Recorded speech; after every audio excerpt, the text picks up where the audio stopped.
परमाणु की संरचना और स्पेक्ट्रमों की उत्पत्ति के जो न्यूमेरिकल हम लोग लगा रहे थे, पिछली क्लास में कुछ न्यूमेरिकल सॉल्व किए थे। आज कुछ बचे हुए न्यूमेरिकल्स और हैं, उनको भी लगाते हैं, देखते हैं किस तरीके के न्यूमेरिकल्स मिलेंगे हमें। आज का जो पहला न्यूमेरिकल है आपके सामने लिखा हुआ है, मैं पढ़ रहा हूँ, आप भी सुनिएगा और देखिए कैसे सॉल्व किया जाएगा। इसको लिखा हुआ है, हाइड्रोजन परमाणु के मूल स्तर की ऊर्जा -13.6 इलेक्ट्रॉन वोल्ट है। जो हाइड्रोजन एटम है इसका जो ग्राउंड लेवल होता है उसकी एनर्जी -13.6 इलेक्ट्रॉन वोल्ट है। इसकी उन ऊर्जा स्तरों की ऊर्जा बताइए जिनके लिए क्वांटम संख्याएं 1 और 2 हैं। मतलब कहने का कि उसकी मूल ऊर्जा स्तर की ऊर्जा तो इतनी है, आपको उन ऊर्जा स्तरों की ऊर्जाएं बतानी है जिनके लिए क्वांटम संख्याएं 1 और 2 हैं। उन ऊर्जा स्तरों की ऊर्जा बताइए पहले। तो आगे, यदि इन दोनों ऊर्जा स्तरों के बीच इलेक्ट्रॉन का अंतरण हो, दोनों ऊर्जा स्तरों के बीच इलेक्ट्रॉन का अंतरण हो मतलब इलेक्ट्रॉन का ट्रांजिशन हो, तो कितनी ऊर्जा उत्सर्जित अथवा अवशोषित होगी, यह भी आपको मालूम करना है। तो चलिए देखते हैं। सबसे पहले तो जैसे यहां पर दिया गया है कि हाइड्रोजन परमाणु के मूल स्तर की ऊर्जा -13.6 इलेक्ट्रॉन वोल्ट है। मूल स्तर की ऊर्जा मतलब पहले ऊर्जा स्तर की ऊर्जा, और ग्राउंड लेवल की एनर्जी मतलब E1 से इसको लिखेंगे -13.6 इलेक्ट्रॉन वोल्ट।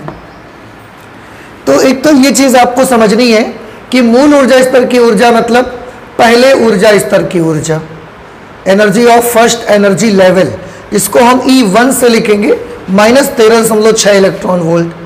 अब उन्होंने बोला कि इसकी उन ऊर्जाओं, उस स्तरों की ऊर्जाएं बताइए जिनके लिए क्वांटम संख्याएं 1 और 2 हैं। तो देखिए, जिनके लिए क्वांटम संख्या 1 और 2 है ना, एक क्वांटम संख्या वाले ऊर्जा स्तर की ऊर्जा तो -13.6 इलेक्ट्रॉन वोल्ट के बराबर होगी, ये तो हम कर चुके। हमको क्वांटम संख्या 2 वाले ऊर्जा स्तर की ऊर्जा बतानी है, तो यहां पर उसके बारे में हम देख लेते हैं। क्वांटम संख्या 2 वाले ऊर्जा स्तर की ऊर्जा, क्वांटम संख्या 2 वाले ऊर्जा स्तर की ऊर्जा, इसको आप E2 से लिखोगे। आपको याद होगा कि nवें ऊर्जा स्तर की जो ऊर्जा होती है वो n स्क्वायर के व्युत्क्रमानुपाती होती है। तो E2 के बारे में भी हम निकाल सकते हैं E1/n स्क्वायर। तो E2 is equal to E1 की जगह पर -13.6/n स्क्वायर, n की जगह पर यहाँ पर हम En लिख लेते हैं। तो जब n की जगह आप 2 लिखोगे तो यहाँ पर भी 2 आएगा, 2 दूना 4। तो E2 की वैल्यू आ जाएगी -4 × 12, 4 चौके 16। इसका मतलब है क्वांटम संख्या 2 वाले ऊर्जा स्तर में इलेक्ट्रॉन की ऊर्जा -3.4 इलेक्ट्रॉन वोल्ट के बराबर आएगी। इसके बाद लिखा है, यदि इन दोनों ऊर्जा स्तरों के बीच इलेक्ट्रॉन का अंतरण हो तो कितनी ऊर्जा उत्सर्जित अथवा अवशोषित होगी। मतलब अगर इन दोनों ऊर्जा स्तरों के बीच इलेक्ट्रॉन का ट्रांजिशन हो, चाहे वो फर्स्ट से सेकंड में जाए या वो सेकंड से फर्स्ट में आए, कितनी ऊर्जा उत्सर्जित या अवशोषित होगी। देखिए, अवशोषण और उत्सर्जन तो डिपेंड करता है कि वो उसका ट्रांजिशन किस एनर्जी लेवल से किस एनर्जी लेवल पे हो रहा है। जैसे अगर फर्स्ट से सेकंड में होता है तो ऊर्जा का अवशोषण होगा, लेकिन अगर ट्रांजिशन सेकंड से फर्स्ट में होगा तो ऊर्जा का उत्सर्जन होगा। ठीक है, तो हम ये देख लेते हैं इन दोनों ऊर्जा स्तरों के बीच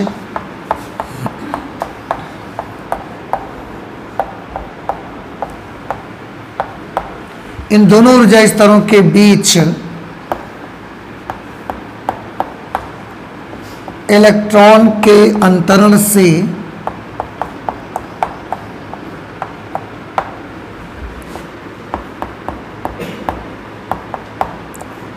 उत्सर्जित अथवा अवशोषित ऊर्जा, उत्सर्जित अथवा अवशोषित ऊर्जा, इसे आप डेल्टा ई से लिख लीजिए। चाहे वो 1 से 2 में जाए या 2 से 1 में जाए, आपको अवशोषित अथवा उत्सर्जित ऊर्जा के लिए सीधे E2 माइनस E1 कर देना है। हायर एनर्जी लेवल की ऊर्जा में लोअर एनर्जी लेवल की ऊर्जा को माइनस कर देना है आपको। Delta E is equal to E2 की वैल्यू कितनी निकाली हमने, minus 3.4 electron volt, minus E1 की जगह पर हम ये लिख देंगे माइनस 13.6 इलेक्ट्रॉन वोल्ट। तो ये आ गया माइनस 3.4, ये माइनस माइनस प्लस हो जाएगा 13.6। अब इसको सॉल्व कर दें, ये प्लस है ये माइनस कर दें, 6 में से 4 चले गए तो 2 बचेंगे, यहाँ 13 में से 3 चले जाएंगे तो 10, इतने इलेक्ट्रॉन वोल्ट। अब ये 10.2 इलेक्ट्रॉन वोल्ट है ना, ये उत्सर्जित ऊर्जा है कि अवशोषित ऊर्जा।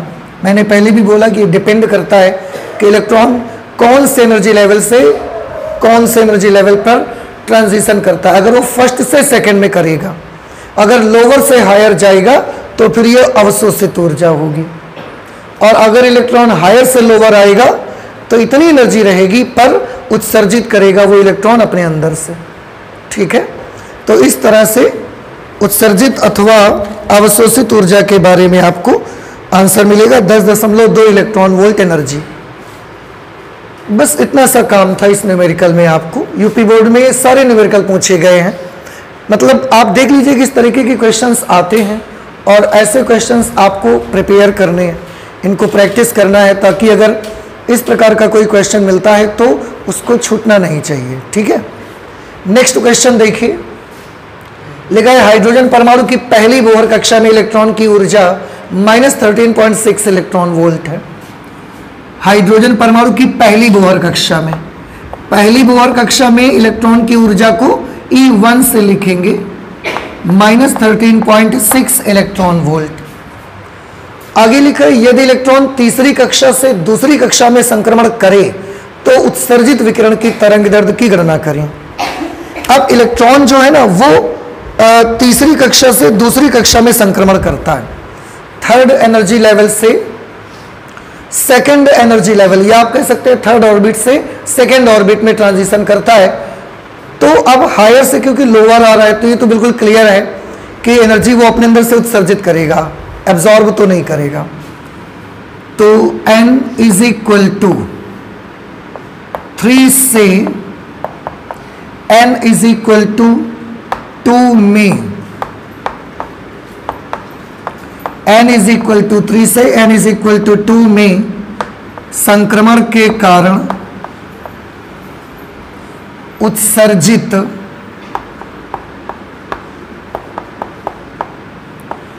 तरंग दैर्ध्य हमको निकालनी है। देखिए, उत्सर्जित विकिरण की तरंग दैर्ध्य की गणना करिए।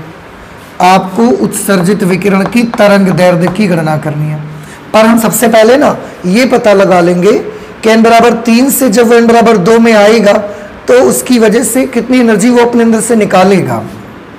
ये delta E is equal to, अगर 3 से 2 में आ रहा है तो इसके लिए E3 माइनस E2 करना पड़ेगा।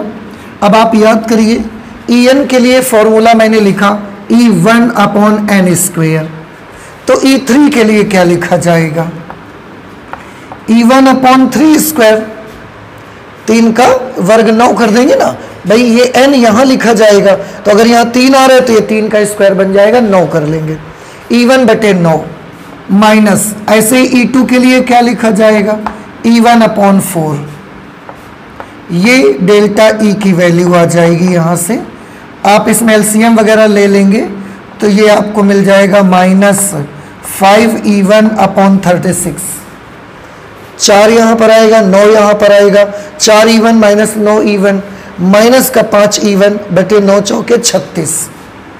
अब आप ये E1 की वैल्यू लिख सकते हैं माइनस 5 और E1 की वैल्यू दी गई है माइनस 13.6 अपॉन 36, और डायरेक्टली यहाँ पर ये इलेक्ट्रॉन वोल्ट में आपको आंसर दे देगा।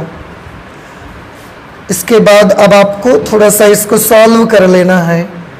देखो माइनस और माइनस ये तो दोनों मिल करके प्लस बना लेंगे, ठीक है। अब और कैलकुलेट अगर करेंगे आप इसको, 4 से कैंसिल हो जाएगा। देखो 4 नवैया 36 हो गया, यहाँ 4 तियाँ 12, 4 चौके 16, 4 तियाँ 12, 4 चौके 16। ठीक है, और तो मुझे लगता है कुछ होगा नहीं। तो delta E is equal to, इसको इससे गुणा करवा लीजिए, 5 चौके 20 की 0, हंसे लगे 2, 5 तियाँ 15 और 2 17/9 इलेक्ट्रॉन वोल्ट। तो डेल्टा E का मान आ गया 5 चौके 20, 5 तियाँ 15, 2 17/9 इलेक्ट्रॉन वोल्ट। इतनी एनर्जी आ गई कि अगर इलेक्ट्रॉन ऑर्बिट 3 से ऑर्बिट 2 में ट्रांजिशन करेगा, उस वक्त वो अपने अंदर से इतनी सारी एनर्जी उत्सर्जित करेगा, इतनी सारी ऊर्जा वो अपने अंदर से निकालेगा। ठीक है, अब क्योंकि इसमें देखो दूसरे कोई आंकड़े दिए नहीं गए हैं, H, C, ऐसा तो कुछ इसमें है नहीं, तो डेल्टा E मुझे मालूम है इलेक्ट्रॉन वोल्ट में। अब आप थोड़ा सा दिमाग में जोर डालिए और याद कीजिए कि कौन सा फॉर्मूला लगाना चाहिए मुझे लैम्डा की फाइंड आउट करने के लिए। मुझे तो लगता है कि सीधे सीधे आप ये सूत्र लगा दो ना, 12,375 बटे डेल्टा E, और डेल्टा E भी काहे में यूज करना होता है, इलेक्ट्रॉन वोल्ट में, और डायरेक्टली लैम्डा का मान आ काहे में जाएगा, एंगस्ट्रॉम में। तो आपको ज़्यादा मेहनत नहीं करनी पड़ेगी, इलेक्ट्रॉन वोल्ट में एनर्जी है आपके पास। सॉल्व कर लीजिए, 12,375 डेल्टा E की जगह 17/9 लिखेंगे, 17 और बटे का 9 जो आएगा ना वो पलट करके ऊपर आ जाएगा, तो गुणा में आ जाएगा ये नंबर। इसको आप मल्टीप्लाई करवा सकते हो क्योंकि 17 तो ऐसे कटेगा नहीं, 17 से ये कटेगा क्या, चलो कर ही देते हैं, फिर बाद में गुणा कर देंगे। 17 छक्का 102, 17 सत्ते 119, ठीक है ना, 119, 123 में 119 माइनस करो, 4 बचेंगे, 4 बच के इसको बना लेंगे नहीं सॉरी, यहाँ 4 बचेंगे तो 47 हो जाएगा। अब 47 में 17 का भाग दिया, 17 दूना 34, 17 तिया 51, तो 17 दूना 34 हो जाएगा। ये कितना था 47 और आया कितना 34, तो कितने बच गए 13 बच गए, तो ये हो गया 135। अब 17 का भाग दीजिए, 17 सत्ते 119, 17 अट्ठे 136, और वो कितना बना था 135। तो फिर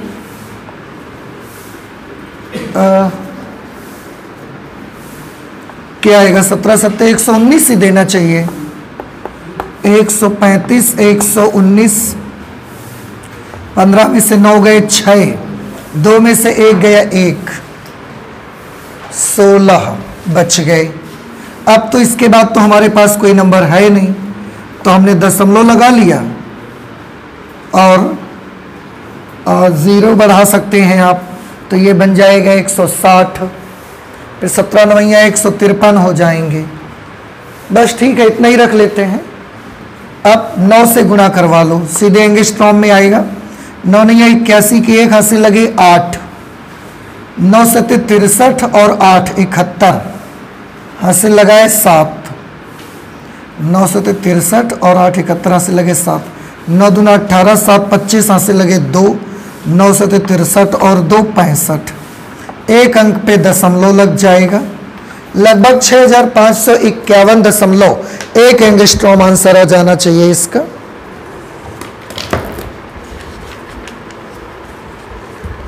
ठीक है, ये आपका आंसर आ जाएगा 6551.1 एंगस्ट्रॉम। तो अगर डेल्टा ई आपको डायरेक्टली इलेक्ट्रॉन वोल्ट में पता है, उस वक्त अगर आपको लैम्डा निकालना है तो सीधे सीधे, और दूसरे कोई आंकड़े है नहीं, आर सी एच वगैरह ऐसा कुछ है नहीं हमारे पास, तो हमने सीधा यही फॉर्मूला लगा दिया, लैम्डा बराबर 12,375 बटे डेल्टा ई।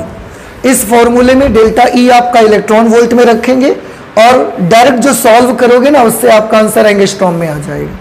तो करीब करीब इतनी वेवलेंथ मिलेगी जब इलेक्ट्रॉन तीसरी कक्षा से दूसरी कक्षा में आएगा और वो अपने अंदर से एनर्जी को एमिट करेगा, उस ऊर्जा की तरंग दैर्ध्य इतने के बराबर आ जाएगी।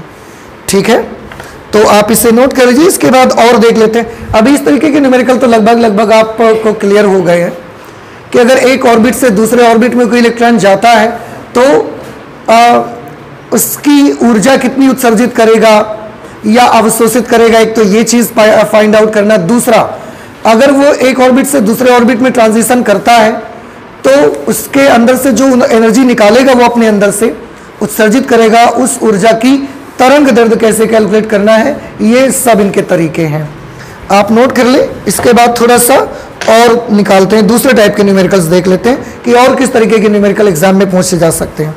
नोट कर लें जल्दी से आप इसे।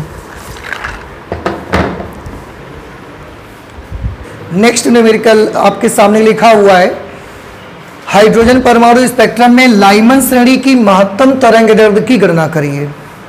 आपको हाइड्रोजन के स्पेक्ट्रम में जो लाइमन सीरीज मिलती है उसकी सबसे बड़ी तरंग दैर्ध्य की गणना करनी है कि सबसे बड़ी तरंग दैर्ध्य की वैल्यू कितनी आएगी।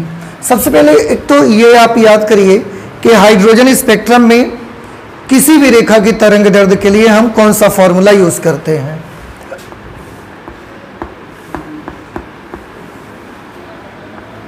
हाइड्रोजन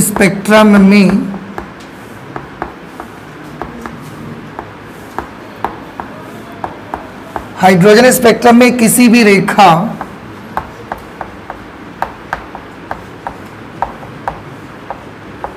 की तरंग दैर्ध्य के लिए सूत्र, मतलब अगर हाइड्रोजन स्पेक्ट्रम है, हाइड्रोजन स्पेक्ट्रम में आप लाइमन श्रेणी लिख लीजिए। लाइमन श्रेणी की किसी भी रेखा की तरंग दैर्ध्य के लिए सूत्र आपको याद होगा 1/λ = r 1/1 स्क्वायर माइनस 1/n² होता है, जहां n की वैल्यू 2 से स्टार्ट होती है, 2 3 4 5 dot dot up to infinity. तो अगर हाइड्रोजन स्पेक्ट्रम में लाइमन श्रेणी की आप किसी भी लाइन की वेवलेंथ निकालना चाहते हैं तो उसके लिए ये फॉर्मूला लगता है।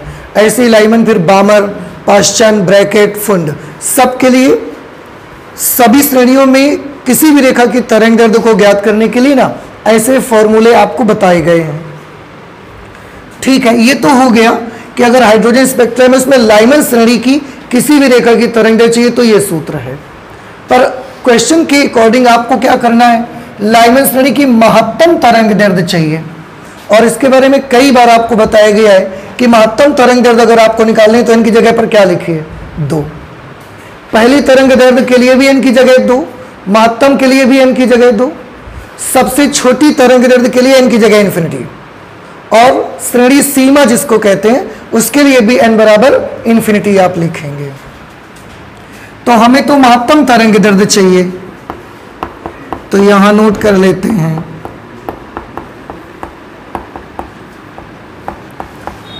महत्तम तरंग दैर्ध्य के लिए n = 2 आपको लिखना पड़ेगा। तो लिखिए और सॉल्व करिए।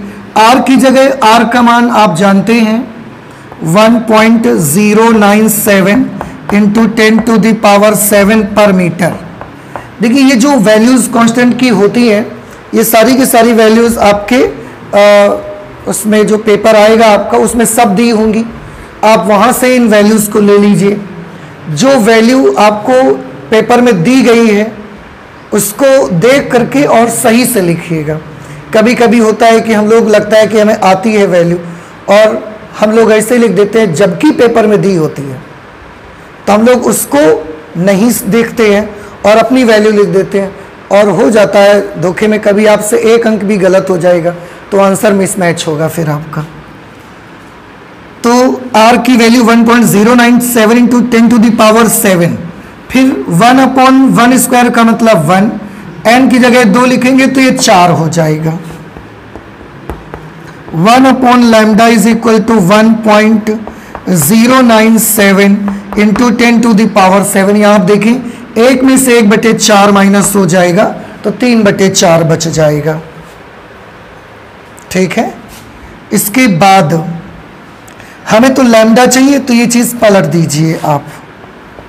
लैम्डा बराबर ये 4 ऊपर हो जाएगा और ये सब नीचे हो जाएगा। 4/3 इंटू 1.097 इंटू 10⁻7। देखो 4 ऊपर हो गया, ये 3, ये नंबर और ये सब नीचे हो गया, पलट दिया ना हमने। अब इसको आप सॉल्व कर लीजिए, दशमलव हटाइए, 3 अंक से दशमलव हटाता 3 0 पर बढ़ जाएगा जा करके। अब इसके बाद लैम्डा इज इक्वल टू, देखिए यहां से ये कैंसल तो होने वाला नहीं है, तो इनको आप मल्टीप्लाई करवा लो फिर तो आपस में। 3 7 21, हाथ लगे 2, 3 9 27 और 2 29, 3 एकम 3, 3 7 21, 2 3 9 27, 2 29, 3 एकम 3 और गुणे 10 की घात -7 और लैम्डा है, डिस्टेंस है, मीटर में आएगी इसकी वैल्यू। और बाद में फिर यही 10 की घात -7 मीटर मदद करेगा इसको एंगस्ट्रॉम में कन्वर्ट करने में, ठीक है। फिलहाल अभी इससे इसको डिवाइड करेंगे, 3291 से 4000 को भाग देंगे।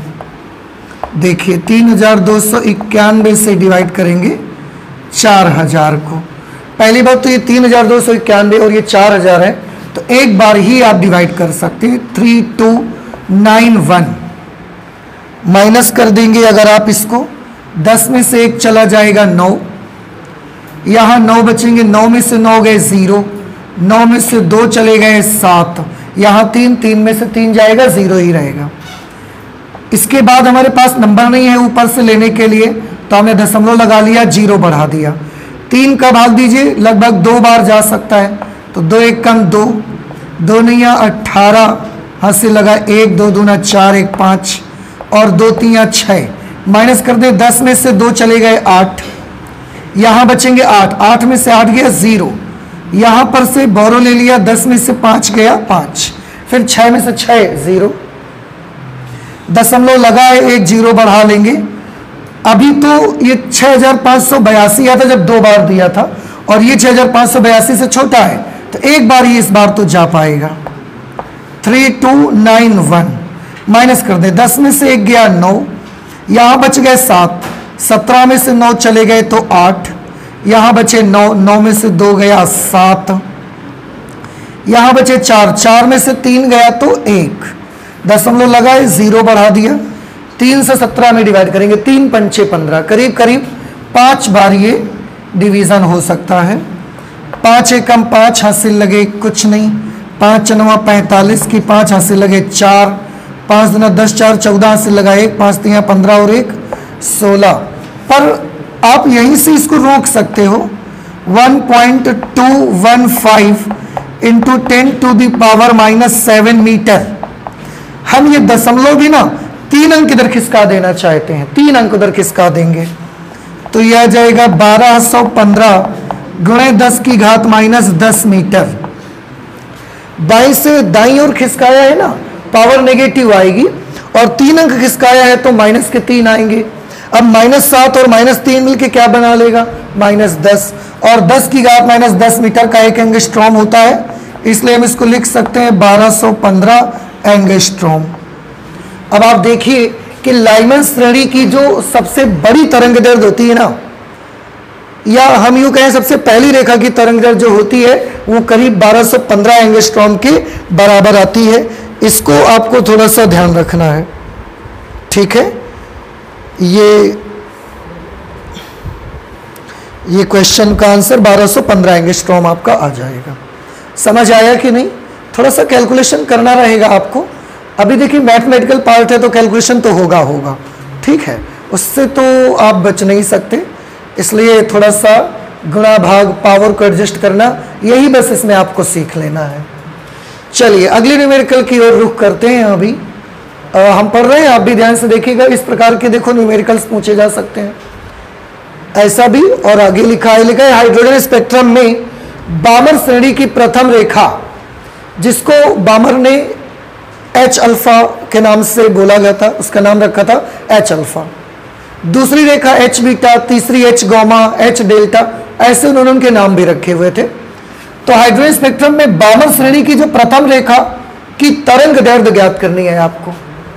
बामर श्रेणी की पहली रेखा की तरंग दैर्ध्य आपको निकालनी है, और उसके बाद उन्होंने ये भी बोला कि श्रेणी सीमा की तरंग दैर्ध्य भी ज्ञात करिए, सीरीज लिमिट भी आपको पता लगानी है। ठीक है, सबसे पहले तो हम ये लिखेंगे कि जो हाइड्रोजन स्पेक्ट्रम है, हाइड्रोजन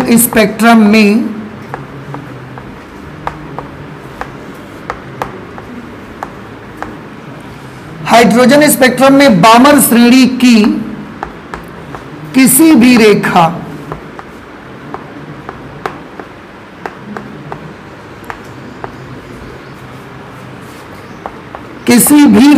की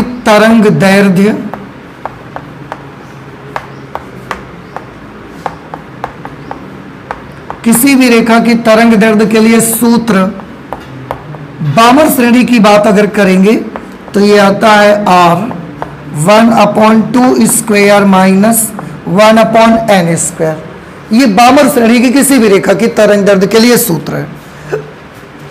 हमें जो मालूम करना है वो ये है, पहली रेखा की तरंग दैर्ध्य और श्रेणी सीमा की तरंग दैर्ध्य मालूम करनी है। तो पहली रेखा के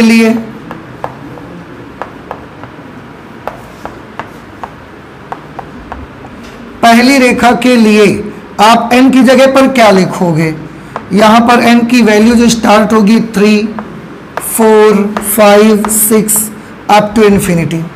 अब इसको देखकर आपको याद आ गया होगा कि अगर इसकी पहली रेखा की तरंग दैर्ध्य हमको निकालनी है ना, तो हमें n की जगह पर 3 लिखना चाहिए। तो n की जगह पर हम 3 लिख देंगे। Therefore 1/λ is equal to R 1/4 minus 1/9। 3 का स्क्वायर करोगे 9 आ जाएगा ना। 1/λ is equal to R, और इसको सॉल्व करेंगे तो 5/36। हमें तो लैम्डा चाहिए, तो लैम्डा की वैल्यू निकालने के लिए नंबर पलट देंगे हम। तो 36/5 और ये अपॉन में R, क्योंकि ऊपर R था, जब आप नंबर पलटेंगे तो ये R नीचे आ जाएगा। अब इसकी वैल्यू अप्लाई कर देंगे हम। 36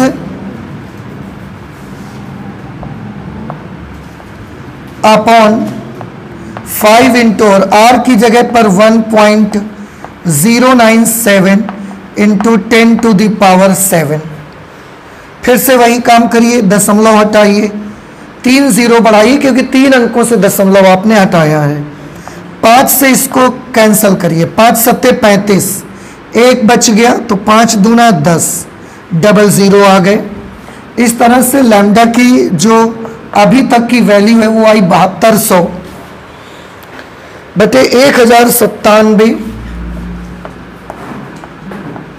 और इसे ऊपर ले जाएंगे तो ये 10⁻⁻7 मीटर बन जाएगा। ऊपर जाके पावर माइनस हो जाएगी। अब इससे ना इसको हमको डिवाइड करना है, तो चलिए डिवाइड कर लेते हैं, यहीं कहीं भाग दे देते हैं हम। 1097 से हमको भाग देना है 7200 में। तो पहली बार तो मुझे लगता है कि 7 बार तो नहीं जाएगा। 7 7 49, 4 7 9 63, 4 67, 6, फिर नहीं 6 बार जाएगा। 6 7 42, हंसी लगाए 4, 6 9 54 और 4 58, फिर 6 कम 6, माइनस करिए, 10 में से 2 गया 8, यहाँ आए गए 9, 9 में से 8 गया 1 बचेगा, तो 11 में से 5 जाएंगे 6, फिर 6 में से 6 वो 0 ही हो जाएगा। दशमलव लगा लिया, 0 बढ़ा दिया, क्या 6 बार चला जाएगा? मुझे नहीं लगता जाएगा, 5 बार जाएगा। 5 7 35, हंसी लगाए 3, 5 9 45 और 3 48, फिर 5 एकम 5, 10 में से 5 गया 5, 7 में से 8 नहीं जाएंगे तो 17 में 8 जाएंगे 9, यहाँ बचा 0, 10 में से 4 गया 6, दशमलव लगाए, फिर 1 0 बढ़ा लीजिए। इस बार तो 6 बार चले जाना चाहिए। 6 बार जाएगा तो 6582 आ जाएगा, क्योंकि यहाँ पर भी हमने 6 बार दिया था तो 6582 आया था। 10 में से 2 जाएंगे तो क्या बच जाएगा 8, 10 में से 2 माइनस हुए 8, यहाँ बचे 4, 14 में से 8 गए 6, यहाँ बचा 8, 8 में से 5 गया 3, दशमलव लगाइए 1 0 फिर बढ़ा लेते हैं, 3 बार अभी चले जाना चाहिए इसको, 3 टाइम्स, बस ठीक है 3 बार ही दे देते हैं। तो यह आया 6.563 into 10 to the power -7 metre. 0.3 अंक लेफ्ट से राइट ले जाएंगे तो 6563 into 10 to the power -10 metre हो जाएगा 6563, और ये वैल्यू बन जाएगी एंगस्ट्रॉम में। इस तरीके से बामर श्रेणी की पहली रेखा की जो तरंग दैर्ध्य आएगी ना वो 6563 एंगस्ट्रॉम के बराबर आपको मिलेगी। अभी इसका पूरा आंसर नहीं आया है, अभी इसमें एक काम और करना है आपको, इस श्रेणी की सीमा की तरंग दैर्ध्य ज्ञात करनी है। देखिए लेकिन वो आप खुद करेंगे, तरीका आपको समझ में आ रहा है अभी। तो हम इस श्रेणी की सीमा की तरंग दैर्ध्य, इस श्रेणी मतलब कौन सी श्रेणी? बामर श्रेणी जिसकी बात हो रही है, इस श्रेणी की सीमा की तरंग दैर्ध्य,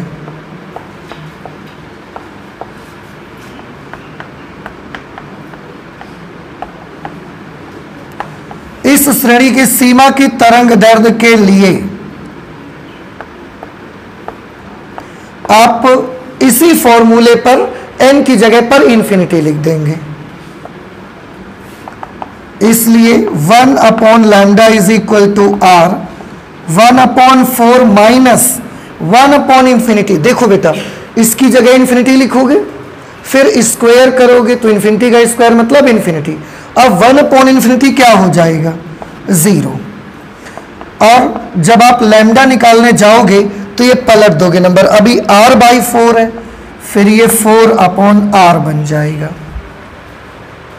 ठीक है, और इसे आपको सॉल्व कर लेना है। आंसर हम इसका आपको बता ही दे रहे हैं।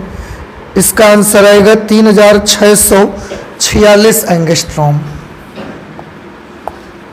3646 एंगस्ट्रॉम इसकी वैल्यू आ जाएगी। ठीक है, तो ये हमारा इस प्रकार का क्वेश्चन है। देखिए कि आपसे किसी भी श्रेणी की किसी भी रेखा की तरंग दैर्ध्य निकलवाई जा सकती है, पहली रेखा की, दूसरी रेखा की श्रेणी सीमा आपसे निकलवाई जा सकती है। तो इस सारी बातों का ध्यान रखते हुए आप इस तरीके से उसको कैलकुलेट करेंगे। नोट कर लीजिए आप इससे जल्दी से। अगला क्वेश्चन है हमारा, मैं पढ़ रहा हूं, आप भी ध्यान से सुनिएगा। लेकिन किसी प्रकाश किरण की तरंग दैर्ध्य 5000 एंगस्ट्रॉम है। एक लाइट रे है, उसकी जो वेवलेंथ है वो 5000 एंगस्ट्रॉम है। क्वेश्चन में पूछा गया कि उसकी तरंग संख्या बताइए। क्या आपको याद है कि किसी तरंग की तरंग संख्या किसको कहा जाएगा? 1/λ को। किसी भी तरंग की तरंग संख्या उसके तरंग दैर्ध्य के व्युत्क्रम को कहते हैं। तो अगर तरंग दैर्ध्य लैम्डा है तो 1/λ को हम उसकी तरंग संख्या कहते हैं, उसका वेव नंबर बोलते हैं। यहां पर क्वेश्चन में आप देखिए लैम्डा की वैल्यू दी गई है 5000 एंगस्ट्रॉम। अगर आप इसे मीटर में कन्वर्ट करें तो ये बनेगा 5 × 10⁻⁷ मीटर। 10⁻⁻10 का गुणा करेंगे आप, फिर ये 3 0 उसमें जुड़ जाएंगे तो 5 × 10⁻10 प्लस 3 -7 बना लेगा। इतने मीटर ये वेवलेंथ आ जाएगी। अब हमें तो निकालनी है तरंग संख्या। तरंग संख्या के लिए फॉर्मूला होता है 1/λ। 1/λ के लिए 5 × 10⁻⁻7। और देखो लैम्डा का मात्रक मीटर है तो 1/λ का मात्रक क्या होगा? प्रति मीटर। भाई 1/मीटर आएगा ना, तो प्रति मीटर हो जाएगा इसका यूनिट। अब आपको इसको सॉल्व करना है, इसे ऊपर भेज दो। और एक काम, जब ये ऊपर जाएगा तो क्या बना लेगा? 10⁻+7। उस 10⁻+7 में से एक 0 इसको दिलवा दो तो ये 10 × 10⁻⁶/5। 7 0 थे ना, एक 0 दे दिया, 6 बचे इसके पास। इससे सॉल्व करेंगे 2 × 10⁻⁷ 6 और प्रति मीटर। ये इस प्रकार का देखिए क्वेश्चन भी यूपी बोर्ड एग्जामिनेशन में पूछा जा चुका है। लैम्डा दे दिया जाएगा, आपसे तरंग संख्या पूछी जा सकती है, तो उस वक्त आपको याद आ जाना चाहिए कि तरंग संख्या का मतलब क्या होता है। तरंग संख्या के लिए एक्चुअली आपको कैलकुलेट क्या करना है। ठीक है, बस हो गया, ये इतना ही है क्वेश्चन, इसका आंसर। नेक्स्ट हम ले लेते हैं अगला क्वेश्चन हमारा कि यदि हाइड्रोजन एटम के स्पेक्ट्रम में, हाइड्रोजन एटम का जो स्पेक्ट्रम है उसमें लाइमन श्रेणी की पहली रेखा की तरंग दैर्ध्य 1215 एंगस्ट्रॉम है। लाइमन श्रेणी की पहली रेखा की तरंग दैर्ध्य इतनी दी गई है आपको। तो बामर श्रेणी की दूसरी रेखा की तरंग दैर्ध्य ज्ञात करिए। अब देखो दी गई है आपको लाइमन श्रेणी की पहली रेखा की तरंग दैर्ध्य, पूछी जा रही है आपसे बामर श्रेणी की दूसरी रेखा की तरंग दैर्ध्य। समझ रहे हैं ना? तो लाइमन श्रेणी की पहली रेखा की तरंग दैर्ध्य के लिए क्या सूत्र बनाते हैं पहले तो आप इसको देखिए।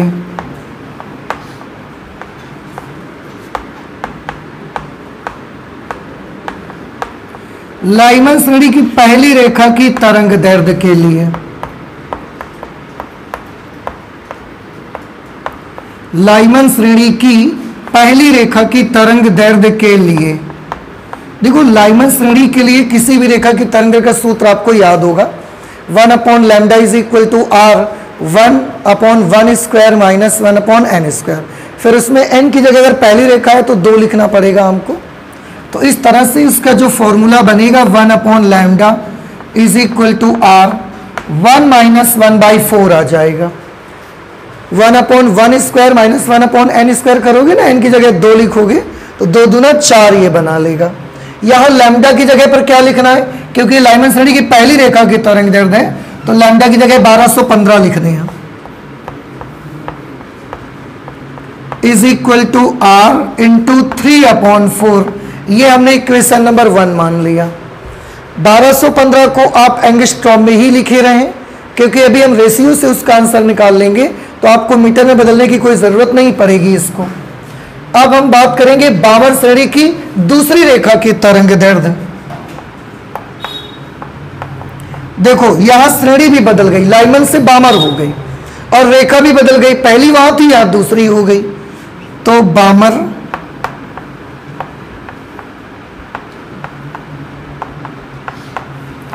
बामर श्रेणी की दूसरी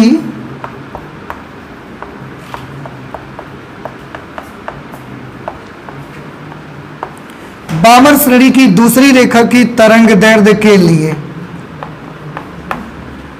हम जो लैम्डा का फॉर्मूला यूज करते हैं वो होता है r 1/2 square minus 1/n square होता है बामर सीरीज के लिए। और n की वैल्यू स्टार्ट होती है इसमें 3, 4, 5 ऐसे। हमें बामर श्रेणी की दूसरी रेखा चाहिए तो n की जगह पर क्या लिखना चाहिए हमको, 4 लिखना चाहिए। बिल्कुल सही कि अगर पहली रेखा निकालते तो n की जगह 3 लिखते, पर हमें बामर श्रेणी की दूसरी रेखा चाहिए इसलिए n की जगह 4 लिखेंगे और 4 का स्क्वायर भी करेंगे। ये क्योंकि हमको मालूम करना है तो हम इसको लैम्डा ही लिखे रहेंगे r। ये आप देखिए 4 माइनस ये 16 हो जाएगा। इसे आप सॉल्व करेंगे 1/λ इज इक्वल टू r। अगर इसका हर बराबर करें तो इसमें 4 का गुणा 4 का भाग करेंगे तो 4/4 चौके 16, 4/16 माइनस 1/16 ये 3/16 आ जाएगा और ये हो गई हमारी इक्वेशन नंबर 2। ठीक है, अब हमें तो ये लैम्डा चाहिए, हम एक काम कर देते हैं कि इक्वेशन नंबर 1 में इक्वेशन नंबर 2 से डिवाइड कर देते हैं। Equation number 1 is divided by equation number 2। Equation 1 में है 1/1215, ये इसका लेफ्ट हैंड साइड है और इक्वेशन 2 का लेफ्ट हैंड साइड है 1/λ। 1/λ इज इक्वल टू इक्वेशन 1 का राइट साइड है r इंटू 3/4 और यहां पर है r इंटू 3/16। ठीक है। अब आप देखें ध्यान से, R कैंसिल हो जाएगा, 3 से 3 भी कैंसिल हो जाएगा। ये तब तक आप इसको सॉल्व करिए, ऊपर की भिन्न तो ऐसे ही रहेगी, ये नीचे वाली भिन्न पलट जाएगी, पलट करके लैम्डा तो बिल्कुल ही ऊपर आ जाएगा। Lambda upon 1215 is equal to, ऐसे ही ये 1/4 रहेगा, ये फ्रैक्शन पलट करके 16/1 बन जाएगी। ये 4 चौके 16, आप क्रॉस मल्टीप्लाई करवाओ तो लैम्डा को 1 से गुणा करोगे, लैम्डा 4 का गुणा इससे करा लेंगे, 4 पंचे 20, हासिल लगे 2, 4 एकम 4 2 6 और 12 चौके 48। और क्योंकि हमने 1215 को एंगस्ट्रॉम में ही डायरेक्टली यूज किया था, उसको भी तो मीटर में नहीं बदला था, तो हमारा जो लैम्डा का मान आएगा ना वो भी सीधे एंगस्ट्रॉम में आएगा, 4860 एंगस्ट्रॉम। ये आंसर आपको मिलेगा। तो इस प्रकार के जो क्वेश्चन है उनको ऐसे 2 इक्वेशन बना करके आप सॉल्व कर सकते हैं। और अगर वेवलेंथ को एंगस्ट्रॉम से मीटर में नहीं भी चेंज करेंगे तो भी कोई फर्क नहीं पड़ेगा, बस इतना होगा कि आंसर आपका डायरेक्ट एंगस्ट्रॉम में ही आ जाएगा। ठीक है ना। तो इस प्रकार के क्वेश्चन भी बोर्ड एग्जामिनेशन में पूछे जाते हैं, आप नोट कर लीजिए इसको। ठीक है। नेक्स्ट न्यूमेरिकल फिर से आपके सामने है, देखिए मैं पढ़ रहा हूं, आप भी ध्यान से देखिएगा। लिखा है हाइड्रोजन परमाणु में इलेक्ट्रॉन का संक्रमण n = 8 से n = 1 में होता है। हाइड्रोजन एटम में क्या होता है, इलेक्ट्रॉन जो है वो n = 8 से n = 1 में जंप करता है, संक्रमण उसका होता है। अब आपको ज्ञात करना है, 3 चीजें यहां पर दी गई हैं ज्ञात करने के लिए। नंबर 1, उत्सर्जित फोटोन की तरंग दैर्ध्य आपको ज्ञात करनी है कि जब वो इलेक्ट्रॉन कक्षा 8 से 1 में जंप करेगा उस वक्त, क्योंकि वो हायर से लोअर एनर्जी लेवल में आ रहा है तो अपने अंदर से ऊर्जा का उत्सर्जन करेगा, वो जो ऊर्जा उत्सर्जित करेगा उसकी तरंग दैर्ध्य कितनी होगी यह पता लगाना है। दूसरा, यह फोटोन किस स्पेक्ट्रम श्रेणी का होगा, ये जो फोटोन होगा ये कौन से स्पेक्ट्रम श्रेणी का होगा, लाइमन का होगा, बामर का होगा, पाश्चन ब्रैकेट फुंड किसका होगा। थर्ड है, यह फोटोन विद्युत चुंबकीय स्पेक्ट्रम के किस भाग में पड़ेगा, श्रेणी पता लग जाएगी फिर तो हम बता लेंगे कौन से भाग में पड़ेगा। वैसे आपको बताएं, श्रेणी तो अभी बताई जा सकती है कि कौन से श्रेणी का मेंबर होगा। ये देखो n बराबर 8 से कहां पर आ रहा है, n बराबर 1 में। कुछ आइडिया है कि कौन से श्रेणी का मेंबर हो सकता है ये? आपने सब लाइमन, बामर, पाश्चन, ब्रैकेट, फुंड, इन सब की डेफिनेशंस बनाई थी आपने, उन डेफिनेशंस को याद रखिए, याद करिए थोड़ा सा कि आपको लाइमन श्रेणी में परिभाषा बताई गई थी कि अगर कोई इलेक्ट्रॉन हाइड्रोजन परमाणु में यदि कोई इलेक्ट्रॉन किसी भी ऊंचे ऊर्जा स्तर से पहले ऊर्जा स्तर में आता है तो उससे उत्सर्जित ऊर्जा जो होगी उसकी जो तरंग दैर्ध्य आएगी वो लाइमन श्रेणी की लाइनें वहां पर मिलेंगी स्पेक्ट्रम में मुझे। तो ये तो अब यहां पर देखिए 8 से 1 में आ रहा। देखिए आप ये मत सोचिए कि आ कहां से रहा है, मैं आपको पिछली क्लास में भी बार बार इसके बारे में कह रहा था कि आप ये मत देखिए कि चला कहां से है, आप ये देखिए कि वो लास्ट में आया कहां पर है। अगर किसी भी ऊंचे ऊर्जा स्तर से पहले में आ रहा है तो बस लाइमन श्रेणी का ही मेंबर होगा वो। किसी भी ऊंचे ऊर्जा स्तर से अगर दूसरे में आ रहा है तो बामर श्रेणी का मेंबर होगा। किसी भी ऊंचे ऊर्जा स्तर से तीसरे ऊर्जा स्तर में अगर आ रहा है तो लाइमन, बामर, पाश्चन का मेंबर होगा। अगर किसी भी ऊंचे ऊर्जा स्तर से चौथे में आ रहा है तो ब्रैकेट सीरीज का मेंबर होगा। अगर किसी भी ऊंचे ऊर्जा स्तर से 5वें में आ रहा है तो फुंड सीरीज का मेंबर होगा वो। अब यहां पर हमने देखा कि 8 से वो सीधे 1 में आ रहा है, किसी भी हायर लेवल से पहले एनर्जी लेवल में आ रहा है, इसलिए जरूर या फोटोन विद्युत चुंबकीय स्पेक्ट्रम के पहले इसको देखो, या फोटोन किस स्पेक्ट्रम श्रेणी का होगा। जाहिर सी बात है कि लाइमन श्रेणी का ही होगा फोटोन। तीसरा, या फोटोन विद्युत चुंबकीय स्पेक्ट्रम के किस भाग में पड़ेगा, तो लाइमन श्रेणी किस भाग में पड़ती है, पराबैंगनी भाग में, तो ये पराबैंगनी भाग में पड़ेगा। ठीक है, कैलकुलेशन लेकिन इसमें मुझे करना है, पहले संक्रमण हो रहा है n = 8 से n = 1 में, ये ट्रांजिशन यहां पर हो रहा है। ठीक है, r का मान इसमें दे रखा है इस क्वेश्चन में इन्होंने, 1.097 इंटू 10 टू द पावर 7। अब आप देखें n बराबर 8 है, से n बराबर 1 में ट्रांजिशन होता है, r का मान भी दिया गया है। ये सारी सिचुएशन को देखते हुए आपको क्या लगता है कि तरंग दैर्ध्य के लिए हमने कौन सा सूत्र यूज करना चाहिए? उत्सर्जित फोटोन की तरंग दैर्ध्य, उत्सर्जित फोटोन की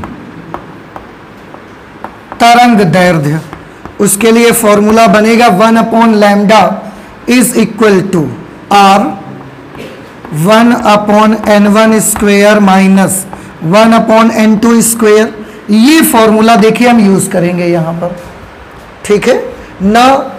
इसमें हम यूज करेंगे लैम्डा के लिए कौन कौन से फॉर्मूले आप यूज करते थे? एक तो लैम्डा के लिए आप यूज करते थे डेल्टा ई बराबर सूत्र होता था ना HC/λ।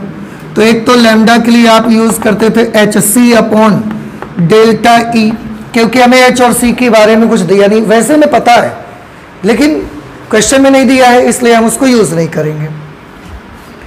एक लैम्डा की वैल्यू आपने देखी थी 12,375/डेल्टा ई, जहां डेल्टा ई की वैल्यू इलेक्ट्रॉन वोल्ट में होती है और इसको जब हम सॉल्व करते हैं डायरेक्ट एंगस्ट्रॉम में आंसर आता है। इसको भी यूज नहीं कर रहे हैं क्योंकि एनर्जी का कोई जिक्र नहीं है हमारे क्वेश्चन में। लैम्डा के लिए एक फॉर्मूला और दिया जाता है 1/λ is equal to r 1/n1 square minus 1/n2 square, ठीक है। इसमें जो भी चीजें आ रही हैं अब आप देख सकते हैं, इस फॉर्मूले में जो भी चीजें आ रही हैं वो हमारे क्वेश्चन में सारी मौजूद हैं। n दोनों मौजूद है, r दिया गया है, मैंने लिखा नहीं है उसको क्योंकि फिर मेरे पास जगह नहीं थी तो हमने लिखा नहीं उसको। r की जगह पर हम वैल्यू लिख देंगे 1.097 1/n1 स्क्वेयर। n1 हमेशा याद रखें, n1 हमेशा लोअर एनर्जी लेवल होता है और n2 हायर एनर्जी लेवल होगा। यहां लोअर लेवल कौन सा है? 1, तो 1/1 स्क्वेयर। हायर 8 है तो 8 लिखेंगे 64 और 1 का स्क्वायर करेंगे तो 1 ही आ जाएगा। सॉल्व कर लीजिए 1/λ इज इक्वल टू 1.097 इंटू, इसको बेटा सॉल्व करेंगे तो 63/64 बनेगा। ये 64 माइनस 1 तो 63/64। आपको देखो इसकी जगह r का मान लिखना है ना, तो 1.097 इंटू 10 टू द पावर 7 भी लिखना पड़ेगा। इसमें भी 10 की घात 7 आएगा क्योंकि r की वैल्यू ही होती है। अब इसे आपने कैलकुलेट करना है भाई, तो लैम्डा इज इक्वल टू, ये नंबर पलट दीजिए आप, पलट देंगे तो 64 ऊपर हो जाएगा, 63 नीचे, 64/63 और ये सारी चीजें नीचे आ जाएंगी। 1.097 into 10 to the power 7, 64/63 1.097 into 10 to the power 7। और यहां से आप सॉल्व कर रहे हैं तो आंसर मीटर में अभी आएगा। 3 अंक से दशमलव हटा करके 3 जीरो ऊपर बढ़ा देंगे, ये 64 के बाद 3 जीरो बटे 63 1097 10 टू द पावर 7 ऊपर भेजो, 10 की घात -7 बन जाएगा ये। अब इनमें से किसी से ये कैंसिल तो होगा नहीं, तो इन दोनों को मल्टीप्लाई ही करवाना पड़ेगा आपको और फिर इसमें डिवाइड करना पड़ेगा। देखो ये अब आप कर सकते हैं, इसलिए हम नहीं कर रहे हैं। वैसे यहां पर फिलहाल आपका आंसर मीटर में रहेगा। आपको करना ये है कि 63 का गुणा 1097 से करना है, जो भी वैल्यू आएगी उससे 64,000 को भाग दे देना है आपको, ठीक है। और ये 10 की घात -7 मीटर लिखे रहेंगे, बाद में से एडजस्ट करके 10 की घात -10 मीटर करके एंगस्ट्रॉम में कन्वर्ट कर देंगे आप इससे। मैं इसका आंसर आपको बता दे रहा हूं, इसका आंसर आपको मिलेगा 932 एंगस्ट्रॉम, क्योंकि कैलकुलेशन में कुछ ज्यादा स्पेशल नहीं है, सिंपल सा मल्टीप्लिकेशन करके इसको डिवाइड कर देना है आपको, वहां से आपका आंसर मिल जाएगा। इसलिए ये आप काम खुद से कर सकते हैं। बाकी इसमें जो और 2 क्वेश्चन दिए गए थे, एक तो जवाब यहां से आ जाएगा आपको। सेकंड पार्ट लिखा था कि यह फोटोन किस स्पेक्ट्रम श्रेणी का होगा, तो ये हमने पहले डिसाइड कर लिया है, यह फोटोन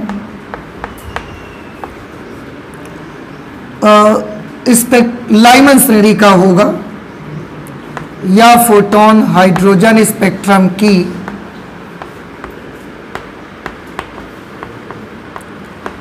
फोटोन हाइड्रोजन स्पेक्ट्रम की लाइमन श्रेणी का होगा, हाइड्रोजन स्पेक्ट्रम की लाइमन श्रेणी का होगा। थर्ड पार्ट में है, या फोटोन विद्युत चुंबकीय स्पेक्ट्रम के किस भाग में होगा, तो लाइमन श्रेणी पराबैंगनी भाग में होती है, इसलिए पराबैंगनी भाग में होगा। या फोटोन विद्युत चुंबकीय स्पेक्ट्रम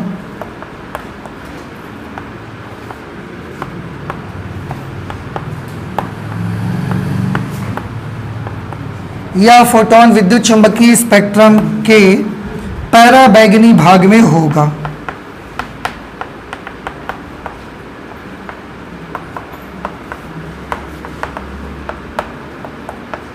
पराबैंगनी भाग में होगा, ठीक है। इस तरह से जो एक क्वेश्चन के भीतर 3 पार्ट दिए गए, तो देखिए अगर ऐसा कोई क्वेश्चन आता है, ऐसा कोई न्यूमेरिकल आता है, इसमें एक ही क्वेश्चन के अंदर 3-3 पार्ट आपको दिए गए हैं, तो जब तक आप सारे पार्ट सिस्टमेटिकली नहीं करेंगे तब तक आपको पूरे मार्क्स नहीं मिलेंगे।